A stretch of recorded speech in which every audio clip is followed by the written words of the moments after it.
যদি আপনার মনে হয় যে দেয়ালে পিঠ ঠেকে গেছে, কেউ কিছু করতে পারছে না আপনার জন্য, আপনি পরিপূর্ণ ইয়াকিনের সাথে, দৃঢ় বিশ্বাসের সাথে এই 4টা আমল নিয়মিত করবেন। এবং আমি বহু মানুষকে পার্সোনালি এটার পরামর্শ দিয়েছি, ওনারা আমল করেছেন, আমল করে উপকৃত হয়েছেন। এরকম বহু মানুষ আছে, বৃদ্ধ মানুষ, বাবা ক্যান্সারে আক্রান্ত হয়েছেন অনেক দেরিতে, আল্লাহ তাআলা অলৌকিকভাবে সাহায্য করেছেন। হ্যাঁ, কখনো যদি আল্লাহ তাআলা এই আমলগুলো করার পরও আমার বিপদ দূর না করেন, তাহলে হয় আমার আমলের মধ্যে কোনো ত্রুটি ছিল, অথবা আমার এই বিপদ দূর না হওয়ার মধ্যে আমার জন্য কোনো কল্যাণ নিহিত ছিল। আল্লাহ তাআলা আমার দোয়া কবুল করে যে উপকার হতো তার চেয়ে বেটার কিছু হয়তো আমাকে দিবেন, এই ইয়াকিন একজন ইমানদারে থাকবে। সে 4টা আমলের 1 নম্বর হলো ইস্তেগফারের আমল। ইস্তেগফার, আপনি ফেসে গেছেন কোনো জায়গায়, কোনো উপায় পাচ্ছেন না, আপনি ইস্তেগফার করতে থাকেন। আস্তাগফিরুল্লাহ ওয়া আতুবু ইলাইহি, আস্তাগফিরুল্লাহ ওয়া আতুবু ইলাইহি, আস্তাগফিরুল্লাহ ওয়া আতুবু ইলাইহি, আস্তাগফিরুল্লাহ, আস্তাগফিরুল্লাহ, আস্তাগফিরুল্লাহাল্লাযী লা ইলাহা ইল্লা হুয়াল হাইয়ুল কাইয়্যুম ওয়া আতুবু ইলাইহি ওয়া লা হাওলা ওয়া লা কুওয়াতা ইল্লা বিল্লাহ। اللهم أنت ربي لا إله إلا أنت خلقتني وأنا عبدك وأنا على عهدك ووعدك ما استطعت أعوذ بك من شر ما صنعت أبوء لك بنعمتك علي وأبوء لك بذنبي فاغفر لي فإنه لا يغفر الذنوب إلا أنت سيد الاستغفار। এভাবে যে কোনো ইস্তেগফার করতে থাকেন, আপনি বেশি বেশি করে আল্লাহর কাছে ইস্তেগফার ক্ষমা প্রার্থনা করতে থাকেন, খুব বেশি আপনার 2 ঠোঁটে অনবরত আপনি চাইতে থাকেন আল্লাহর কাছে ক্ষমা। এই ইস্তেগফার সম্পর্কে নবী করিম সাল্লাল্লাহু আলাইহি ওয়াসাল্লাম বলেছেন, মাল্লাজিমাল ইস্তেগফার, যে ব্যক্তি ইস্তেগফারকে আঁকড়ে ধরবে, আঁকড়ে ধরা মানে কি, এটা ছাড়বে না, সে পড়তেই থাকবে অনবরত, টয়লেটে যাওয়ার সময়টা, ঘুমের সময়টা, খাওয়ার সময়টা বাদে, অবসর নামাজের সময়টা বাদে, সারাক্ষণ সে ইস্তেগফার পড়বে। এরকম যদি কেউ করে, আল্লাহ রাব্বুল আলামিন জাআলাল্লাহু লাহু মিন কুল্লি হাম্মিন ফারাজা ওয়া মিন কুল্লি দাইকিন মাখরাজা, সকল পেরেশানি থেকে, সকল টেনশন থেকে বের হওয়ার পথ আল্লাহ তাআলা অলৌকিকভাবে তার জন্য আবিষ্কার করে দিবেন। এবং আমি আমার জীবনে যেটা বলেছিলাম, বিস্তারিত বলতে চাই না, এরকম পরিস্থিতি আসছে যে চোখের সামনে কোনো আপাতত রক্ষার কোনো পথ আর খোলা নেই, এমন ভয়াবহ বিপদ, ইস্তেগফার করতে করতে এমনভাবে আল্লাহ তাআলা সাহায্য করেছেন যে এটা কল্পনা করলেও মনে হয় যে স্বপ্নের মতো। কিভাবে এখন এই লোক এই জায়গায় আসলো আমার সাহায্যের জন্য, এই লোক তো এটা আমি এই জায়গায় আসার কথা না, টিকুনি এসে হাজির হয়ে গেলেন এবং উপকারটা, আমার সমাধানটা হয়ে গেল সমস্যা। তো আলহামদুলিল্লাহ, বহুবার আমি পরীক্ষা করেছি, আর আমার পরীক্ষার 2 পয়সার দাম নাই, হাদিসে বলা আছে, গ্যারান্টি দেওয়া আছে, আমার পরীক্ষা করলেই কি না করলেই কি। তাহলে একটা আমল হলো কি, ইস্তেগফার। সব সময়ের জন্য এটা কন্টিনিউয়াস করবেন, আর এমনিও অবসর সময় ইস্তেগফার করবেন। আরবদের মধ্যে সৌন্দর্য আছে, তারা বিভিন্ন ডাক্তারের ওয়েটিং রুমে বা বিভিন্ন জায়গায় মানুষ যেখানে অপেক্ষা করে পাবলিক প্লেসগুলোতে লিখে রাখে ইস্তেগফার করুন, আপনার হাইওয়েগুলোর পাশে লেখা থাকে ইস্তেগফার করুন, এবং তারা আসলে একটু পরপর দেখা যায় ইস্তেগফার করে। ভালো মন্দ গুণ সবার মধ্যে আছে, তাদের এই ভালো গুণটা আছে, ইস্তেগফার বেশি বেশি করা। আমরা ইস্তেগফার সচরাচর এইভাবে অনবরত অবসর সময় করার অভ্যাস অনেকের মধ্যেই নাই, আমরা এটা চালু করবো ইনশাআল্লাহ। বিশেষ করে যখন কোনো সমস্যা হবে তখন ইস্তেগফার চলতে থাকবে মুখে অনবরত, ধীরে ধীরে মহব্বতের সাথে নিজেকে, নিজের পাপ অপরাধগুলোর কথা স্মরণ করে আল্লাহর কাছে মাফ চাইতে থাকবো, পেরেশানি দূর হবে ইনশাআল্লাহ। 1 নাম্বার 2, দুরূদ, নবী করিম সাল্লাল্লাহু আলাইহি সাল্লামের প্রতি দুরূদ পাঠ করা। এটা যদি আপনি নিয়মিত করতে থাকেন মহব্বতের সাথে, আল্লাহুম্মা সাল্লি আলা মুহাম্মদ ওয়া আলা আলি মুহাম্মদ কামা সাল্লাইতা আলা ইব্রাহিম ওয়া আলা আলি ইব্রাহিম ইন্নাকা হামিদুম মাজিদ, আল্লাহুম্মা বারিক আলা মুহাম্মদ ওয়া আলা আলি মুহাম্মদ কামা বারাকতা আলা ইব্রাহিম ওয়া আলা আলি ইব্রাহিম ইন্নাকা হামিদুম মাজিদ। আপনি একবার ছোট দুরূদ যদি পড়েন, সাল্লাল্লাহু আলাইহি ওয়াসাল্লাম, সাল্লাল্লাহু আলাইহি ওয়াসাল্লাম, আল্লাহুম্মা সাল্লি আলা মুহাম্মদ ওয়া আলা আলি মুহাম্মদ, শুধু এইটুকু পড়েন। জাযাল্লাহু আন্না মুহাম্মাদাম মা হুয়া আহলু, শুধু এইটুকু পড়েন। আপনি এভাবে যেই কোনো দুরূদ নবী করিম সাল্লাল্লাহু আলাইহি ওয়াসাল্লাম যদি পড়েন এবং পড়তে থাকেন অনবরত, ইস্তেগফারের পাশাপাশি দুরূদের ক্ষেত্রে নবী করিম সাল্লাল্লাহু আলাইহি ওয়াসাল্লাম বলেছেন যে এইটা তোমার জন্য যথেষ্ট হয়ে যাবে। তুমি যদি আল্লাহর কাছে আর কোনো দোয়া করতে না পারো, শুধু দুরূদটা পড়ো, তোমার সব পেয়ে যাবে, কিচ্ছু লাগবে না। এক সাহাবী বলছেন, রাসূলুল্লাহ, আমার দোয়ার মধ্যে দুরূদ কত পার্সেন্ট রাখবো? আমি তো আমার অনেক কিছু আল্লাহর কাছে চাইবো, দুরূদ মানে তো নবীজির জন্য দোয়া, মানে আমার জন্য তো আমি দোয়া করবো, আপনার জন্য দোয়া কত পার্সেন্ট করবো? 1/3, 1/4, তারপরে হাফ, এবার বিভিন্ন পার্সেন্টেজ বলছিলেন তিনি। নবী করিম সাল্লাল্লাহু আলাইহি ওয়াসাল্লাম বলেছেন যে হ্যাঁ, এর বেশি করতে পারলে আরও ভালো, আরও ভালো। তো ভদ্রলোক এর বেশি, ওই সাহাবী রাদিয়াল্লাহু তাআলা আনহু, তিনি এর বেশি বাড়াতে একটা পর্যায়ে বলছেন যে আমি সব দোয়া আপনার জন্য করি।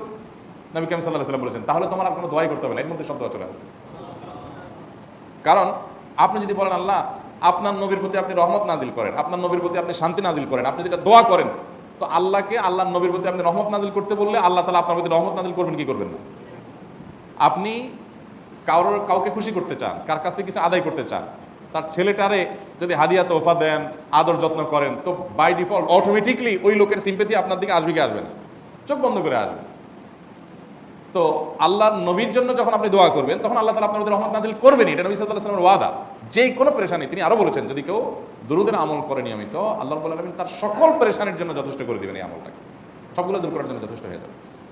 এই দুরূদের আমলটা আমি দেখেছি সুবহানাল্লাহ গুলির মতো কাজ করে। আজকের ঘটনা, এক ভদ্রলোক সকালে একটা টেলিভিশন চ্যানেলে, বেসরকারি চ্যানেলে প্রোগ্রাম শেষ করে নামছিলাম লিফটে, তো উপস্থাপক উনি বলছিলেন যে ভাই মানে দুরুদের আমল পড়ে আমি কিছুদিন আগে একটা ইয়াতে মানে এমন একটা অবস্থা যে এইটা থেকে বের হওয়ার কোনো পথ আর নাই, শুরু করলাম দুরুদ অনবরত, এরপরে আল্লাহ তাআলা আমাকে এমনভাবে উদ্ধার করলেন আমি কল্পনা করতে পারিনি।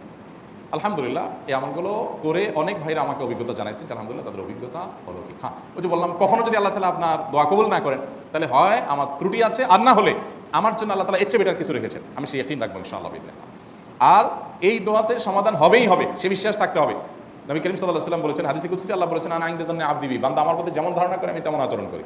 আপনি যদি চিন্তা করেন করে দেখি হয় কি না, দেখি ট্রাই করি, তাহলে ওই আল্লাহ তাআলা বলবেন ঠিক আছে দেখতে থাক। আপনি যদি ইয়াকিন করেন যে না নবী করিম সাল্লাল্লাহু আলাইহি ওয়াসাল্লাম যে বলেছেন অতএব সেটা হবেই, আর আল্লাহ রাব্বুল আলামিনের কাছে আমি ওইভাবেই চাবো যে আল্লাহ দিবেনই, আমি নিয়েই ছাড়বো, ইনশাআল্লাহ গুলি মিস হতে পারে, আপনার দোয়া মিস হবে না। ওই ইয়াকিন ওই ঈমান আমার মধ্যে আনতে হবে, চেষ্টা করবো তো ইনশাআল্লাহ। তাহলে দুইটা আমল হলো ইস্তেগফার আর দুরূদ। 3 নম্বর আরেকটা আমল হলো দোয়া ইউনুস। দোয়া ইউনুস লা ইলাহা ইল্লা আনত সুবহানাক ইন্নী কুনতু মিনাজ জালিমিন, বেশি বেশি পড়তে থাকবেন, যখন বিপদে পড়বেন ইস্তেগফার আর দুরূদ পড়বেন সবচেয়ে বেশি, আর মাঝে মধ্যে দোয়া ইউনুস লা ইলাহা ইল্লা আনত সুবহানাকা ইন্নী কুনতু মিনাজ জালিমিন। আল্লাহ সুবহানাহু ওয়া তাআলা কোরআনে কারীমে এই দোয়ার পরে বলেছেন ওয়া কাযালিকা নুনজিল মুমিনিন। এই দোয়া পাঠ করার মাধ্যমে ইউনুস আলাইহিস সালামকে পৃথিবীর ইতিহাসের সবচেয়ে অলৌকিক ঘটনা, সকল সায়েন্স, সকল আপনার বিজ্ঞানের তত্ত্ব সবগুলোকে আপনার সবগুলোর বিপরীতে বা সবগুলোকে আপনার ভুল প্রমাণ করে দিয়ে ওই জায়গাটার জন্য আল্লাহ তাআলা ইউনুস আলাইহিসকে মাছের পেটে ঢোকার পর সেখান থেকে আবার জীবিত রেখে বের করেছেন। অক্সিজেন অভাবে তো সেখানে এমনি মারা যাওয়ার কথা, আরও নানা কারণে মারা যাওয়ার কথা, তাই না? কিন্তু আল্লাহ তাআলা তাকে রক্ষা করেছেন, কারণ উনি এই বিপদে পড়ার পর থেকে এইটা পড়তেছিলেন লা ইলাহা ইল্লা আনতা সুবহানাকা ইন্নী কুনতু মিনাজ জালিমিন। তো আল্লাহ তাআলা কোরআনে বলেছেন এটা ইউনুস তার নবী ইউনুস আলাইহিস সালামকে আল্লাহ তাআলা এর মাধ্যমে রক্ষা করেছেন, সেটা তার জন্য খাস না, এটা তার জন্য স্পেশাল না, বরং আল্লাহ বলেছেন ওয়া কাযালিকা নুনজিল মুমিনিন, এটা দিয়ে আমি তাকে রক্ষা করেছি, একইভাবে ঈমানদারদেরকেও এইটার মাধ্যমে রক্ষা করব। এটা বড় অস্ত্র পেয়ে গেলাম। দোয়া ইউনুস বেশি বেশি পড়বো ইনশাআল্লাহ, লা ইলাহা ইল্লা আনতা সুবহানাকা ইন্নী। আমার দেশে আবার দেখা যায় বিপদ হয়ে গেলে তখন হুজুর বানা করে যে ভাই আপনারা সবাই মিলে এটা 1 লাখ বার পড়ে দেন, 100 লাখ বার পড়ে দেন, টাকা দিব আপনারা পড়ে দেন। আপনারটা আপনি পড়বেন ভাই, হুজুরদের কাছে দোয়া চান সমস্যা নাই, আর হুজুরদেরকে খাটায়া টাকা দিবেন কেন, এমনি টাকা দিবেন না দিয়া। আর এই দোয়া নিজে নিজে করতে থাকবেন। ইউনুস আলাইহিস সালাম ওই সময় কি লোক ঠিক করছিলেন যে ভাই আপনারা সবাই দোয়া ইউনুস পড়েন, আমি গেলাম, আমি মাছের পেটে গেলাম, আপনারা বসেন সবাই দোয়া ইউনুস পড়া ধরেন, করছেন উনি, ওনারটা উনি করছেন, তো আপনারটা আপনি শুরু করবেন দোয়া ইউনুস না। 4 নম্বর আমল হলো ইয়া যাল জালালি ওয়াল ইকরাম, এটা বিশেষ করে পাঠ করবেন। নবী করিম সাল্লাল্লাহু আলাইহি ওয়াসাল্লাম বলেছেন আলিযু বিয়া যাল জালালি ওয়াল ইকরাম, ইয়া যাল জালালি ওয়াল ইকরাম, এইটাকে তোমরা আঁকড়ে ধরবে। ইয়া যাল জালালি ওয়াল ইকরামের মানে কি? এটা আল্লাহকে ডাকা, আর কিছু না, এবং হাদিসে বর্ণিত দোয়া, এটা মাসনুন দোয়া।